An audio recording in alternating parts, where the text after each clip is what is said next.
j'ai pu suivre la formation de la préparation à l'entrée à l'IFCS, ce qui fait que, et d'un point de vue théorique, j'ai pu effectivement analyser de nouveaux concepts, et puis finalement, dans mon poste de faisant fonction, j'ai pu, confronter à du pratico-pratique. Ce qui fait que j'ai été reçu lors de mon premier concours à l'école des cadres. Donc j'ai suivi l'école des cadres en 2008. Et dans mon esprit, à l'époque, en sortant de l'IFCS, je voulais me frotter à un autre exercice, en tout cas sur de nouvelles organisations, et quitter Henri Mondor. Pour autant, à l'époque, un cadre sup d'Henri Mondor est venu me chercher à l'IFCS en me disant « Anthony, on ouvre un nouveau bâtiment des urgences où il y a tout à mettre en place au niveau de l'organisation médicale, paramédicale, les circuits patients. On passe d'un ancien service à 2 étages un peu vétuste à un bâtiment effectivement tout neuf où il y a tout à mettre en place. J'aimerais bien que tu viennes travailler avec nous. » Bon, du coup, quand j'ai été visiter le service, c'est vrai que c'était un beau challenge. J'ai dit oui, en me disant que prendre un poste de cadre de santé jeune diplômé dans un service tel que les urgences, ça allait pouvoir m'aguerrir sur l'ensemble des situations et que ça allait pouvoir être facilitant pour la poursuite de ma carrière. Et être finalement aguerri et pouvoir approfondir certaines dimensions de la fonction cadre. Dans mon esprit, j'étais parti pour rester aux urgences 3-4 ans. Le temps, effectivement, de faire le tour et d'être exposé à toutes les situations. Finalement, ce qui s'est passé, c'est que j'y suis resté 6 ans et demi en poste. Comme à l'époque, à la sortie de l'IFCS, on n'avait pas de niveau Master 1, pendant ces 6 ans et demi, j'ai suivi des cours du soir au CNAM pour faire un rattrapage des UV sur le Master 1, et je les ai validés.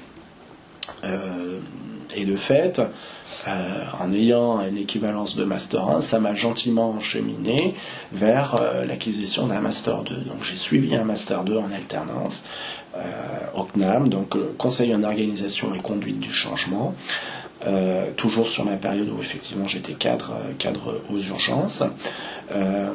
Et dans le cadre de ce master-là, il y avait une mission à réaliser, une mission de 4 à 6 mois avec rédaction d'un rapport et d'un mémoire. Et ça pouvait être toute thématique d'organisation, et la mission, elle était effectivement dévolue à la direction. D'un commun accord, on s'est mis sur une mission qui consistait à l'ouverture d'un département d'aval des urgences sur Henri Mondor, avec une annonce et une demande de la mission le 1er août pour une ouverture du DAU au mois de novembre. En sachant qu'il s'agissait de transformer un secteur d'orthopédie en DAU, en sachant qu'il allait y avoir effectivement des travaux qui étaient nécessaires, de l'investissement en termes d'équipement, hôtelier, informatique, biomédical, qu'il allait falloir rapatrier des équipes de l'orthopédie sur une activité de département d'aval des urgences, et puis compléter l'ensemble de l'équipe par du recrutement de jeunes diplômés. Cette mission-là, ça a été super. Alors là encore, j'ai eu de la chance, c'est-à-dire que tout a été mis en configuration parce que j'ai pu mettre en application tout ce que j'avais appris pendant ce Master 2-là, avec des outils, de la méthodo, un chef de service qui était très très aidant, un cadre sup qui était très très aidant, de la proximité avec la direction, mais il y avait effectivement des objectifs économiques à la clé, hein. Et puis j'ai été chargé de mission sur l'ouverture de ce DAU là entre novembre et juin. On a rempli au bout de 6 mois les objectifs qui étaient attendus. Et donc à la terme de cette mission-là, de nouveau j'ai voulu me sauver d'Henri Mondor pour encore aller voir d'autres choses, mais j'en ai pas eu le temps puisque à cette époque-là, le cadre de pôle m'a demandé de succéder au cadre sup des urgences qui était en poste et qui partait sur une autre structure. Alors, dans un souci de confort, on va dire ça comme ça, vu que je connaissais l'organisation des urgences, les équipes médicales, paramédicales et puis le reste du site. Si vous voulez, j'ai dit oui parce que ça me permettait finalement de me frotter encore à un nouveau métier, celui de faisant fonction de cadre sup, dans un environnement que je connaissais. Et donc, ce poste-là, je l'ai tenu pendant 3 ans et j'ai été nommé au dernier concours sur titre. Mais avec l'obtention effectivement de cette nomination au concours sur titre, je me suis enfin décidé à m'émanciper dans Raymond d'Or après 18 ans de bons et loyaux services. Et après, le hasard fait que j'ai pris mon poste de CPP sur le pôle urgence et aval le 3 septembre dernier. Donc on est quasiment un mois pile poil. Très beau parcours. Alors, ah oui, c'est rempli. C'est pas mal, c'est pas mal, oui. ouais. Vous avez quand même fait énormément de choses, participé à beaucoup de gros projets. C'est pas donné à tout le monde dans une carrière. Bon, ça s'est prêté comme ça. Ouais. Ça s'est prêté comme ça. Bon. Alors, on va continuer. Donc, pouvez-vous me présenter le pôle dans lequel vous travaillez? C'est vrai que ça fait juste un mois que vous êtes là. Alors, il va peut-être manquer des éléments, mais grosso modo, le pôle urgence et aval, c'est un pôle qui est tricite, avec Saint-Antoine, Thonon et Rothschild, qui est constitué de 17 services, 35 cadres et 880 paramédicaux. Il est essentiellement porté par 2 services d'urgence et les services d'aval, tels que des services de médecine. Alors, il y a de la médecine interne, il y a de l'UPUMI, il y a 2 départements d'aval des urgences, il y a de la gériatrie aiguë, mais il y a tout un profil aussi gériatrique avec du SSR, du SLD. Il y a de la consultation, toutes spécialités confondues, avec une polyclinique. Il y a de la réanimation médicale et il y a un service de chirurgie qui est la chirurgie orthopédique. Donc, si vous voulez, la construction du pôle, elle est entre guillemets harmonieuse et elle répond très bien à son intitulé urgence et aval. Maintenant, le pôle il va être amené à se transformer dans le contexte de la nouvelle APHP avec APHP.6. Sous quelle modalité, c'est encore trop précoce pour le savoir, mais tel qu'il est pensé aujourd'hui, je ne pense pas qu'il y ait de grandes modifications dans l'âme du pôle. D'accord. Voilà, alors attention, bien évidemment, moi je suis aidé aussi dans ce pôle-là. Il y a un chef de pôle qui est le professeur patron, il y a un cadre administratif de pôle qui est Anaël Couturier, mais je bénéficie aussi de 2 cadres de pôle adjoints, Annie Gabard sur le site de Thonon et Valérie Bauer sur le site de Rothschild. Et puis, on n'en oublie pas quand même tout le versant qualité avec un cadre sup IAD qui est référent qualité sur l'ensemble du pôle. Donc, dans la construction du pôle, si vous voulez, ça me semble effectivement bien pensé. Très, très bien pensé. D'accord. Je pense que vous avez bien fait le tour. Ouais, oui. Ouais. En un mois, c'est pas mal. C'est pas mal, ouais.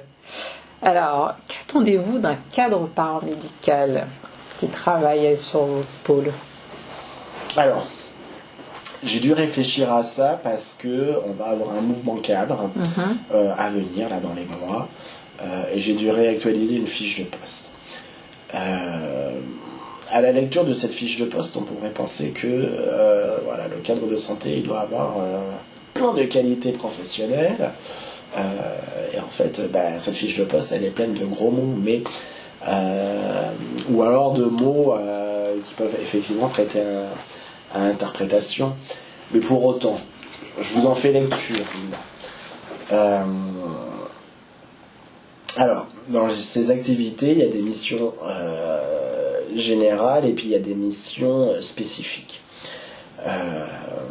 Dans les missions générales, le cadre paramédical de santé organise l'activité du personnel paramédical, anime l'équipe et coordonne les moyens du service en veillant à la qualité, la sécurité et la continuité des soins dispensés aux patients hospitalisés, conformément au projet d'établissement décliné en contrat de pôle et projet de service. Le cadre paramédical de santé est identifié comme personne référente du service pour la continuité de service. Ces missions permanentes sont d'assurer le management 1 des ressources humaines, 2, des compétences individuelles et collectives, 3, des bonnes pratiques professionnelles. Oui. Et à chaque fois, je détaille un tout petit peu plus ce qu'on attend effectivement du cadre de santé. D'accord. Le cadre de santé doit assurer la gestion 1, du service, 2, des patients hospitalisés et de leurs familles, 3, de tout ce qui va être logistique en termes de commandes, et 4, de la maintenance des équipements entre guillemets dédiés. Okay. Donc on sent déjà que le cadre de santé, dans son activité quotidienne, ça va être porté par 2 choses. C'est le cadre de santé peut-il assurer dans les 24 heures à venir toutes les compétences professionnelles nécessaires à l'activité d'un service. Okay.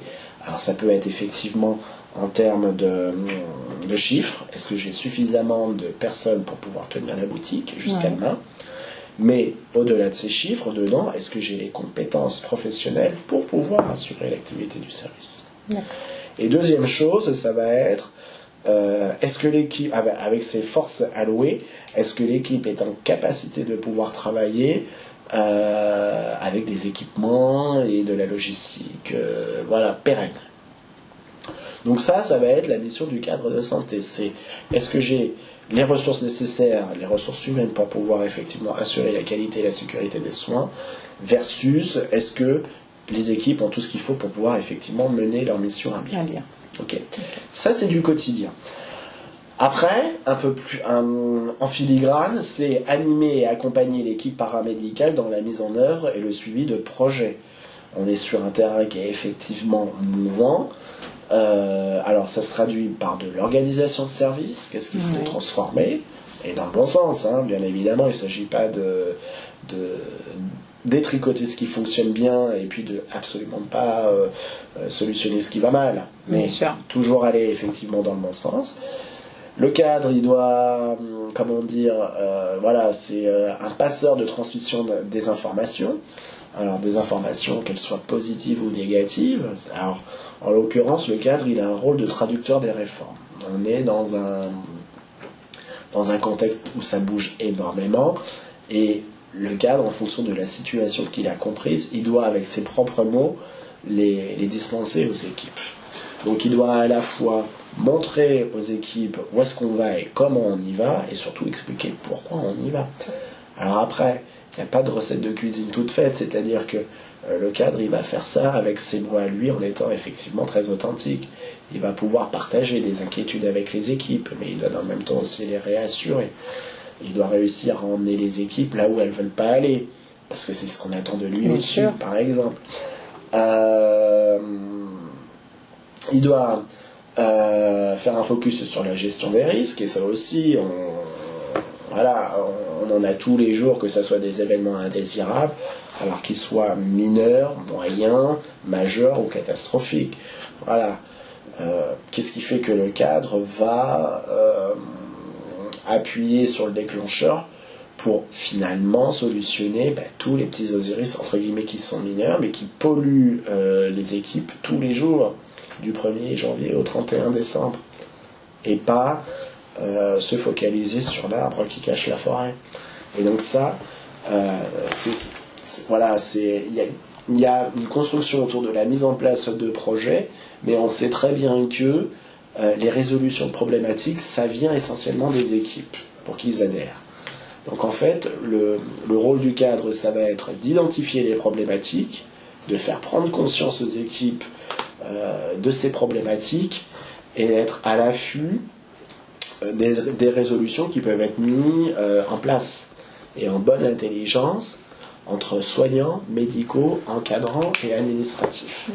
Le tout dans un parcours patient qui soit clean. Le cadre, ça fait encore partie de ses missions générales. Il coordonne l'encadrement des équipes, des nouveaux arrivants et des étudiants.